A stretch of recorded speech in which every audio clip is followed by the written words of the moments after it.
Brought to you by V Guard, co powered by Sensodyne.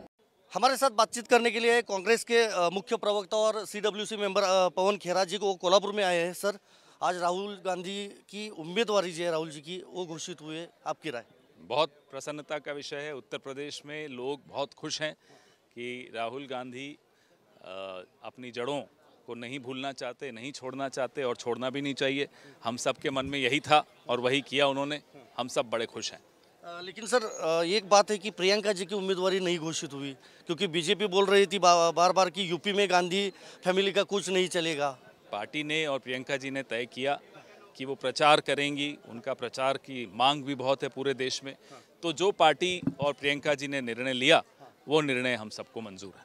तो वायनाड से भी राहुल जी है, अभी अमेठी से भी, रायबरेली से भी हो गए, क्या लगता है आपको? बड़ी खुशी की बात है। उनकी मांग तो राजस्थान से भी थी, महाराष्ट्र से भी थी, और भी कई राज्यों से राहुल जी की भी मांग थी, प्रियंका जी की भी मांग थी।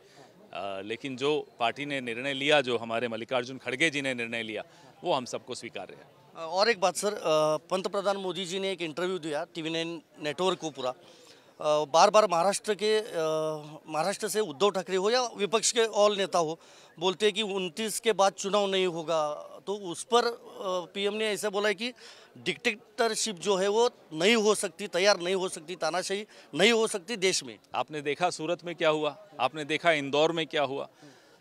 तो तानाशाही तो आ गई है। और 29 के बाद नहीं कह रहे, हम तो कह रहे हैं 24 के बाद। अगर ये 24 में जीत गए तो फिर चुनाव नहीं होगा। और प्रधानमंत्री महाराष्ट्र में आकर शरद राव पवार साहब का अपमान करके जाते हैं, ये बात महाराष्ट्र को स्वीकार्य नहीं है। शरद पवार जी किसी भी पार्टी के हों, पूरी राजनीति में हर पार्टी में उनका सम्मान और आदर है।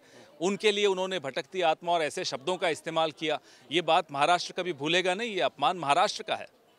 और आखिरी सवाल मेरा, उद्धव ठाकरे की शिवसेना नकली शिवसेना ऐसा प्रचार चुनाव में बोला था मोदी जी ने, लेकिन TV9 नेटवर्क पे जो इंटरव्यू हुआ उस पर उन्होंने बोला है कि जब उद्धव ठाकरे परेशान होंगे या उनको कोई समस्या होगी तो पहला फ़ोन मेरा जाएगा। उद्धव ठाकरे जी की सबसे बड़ी परेशानी और दिक्कत अगर आई तो मोदी जी से आई। तो मोदी जी के पास क्यों जाएंगे? पूरा महाराष्ट्र उद्धव ठाकरे जी के साथ खड़ा है। हम सब उद्धव ठाकरे जी के साथ खड़े हैं। मोदी जी की कोई आवश्यकता नहीं है, ना उद्धव ठाकरे जी को है, ना महाराष्ट्र को है, ना इंडिया को है। धन्यवाद सर, हमसे बातचीत करने के लिए। वीडियो जर्नलिस्ट विनोद कुमार के साथ मैं Sandeep Rajgolkar, TV9 Kolhapur. Brought to you by V Guard, co powered by Sensodyne.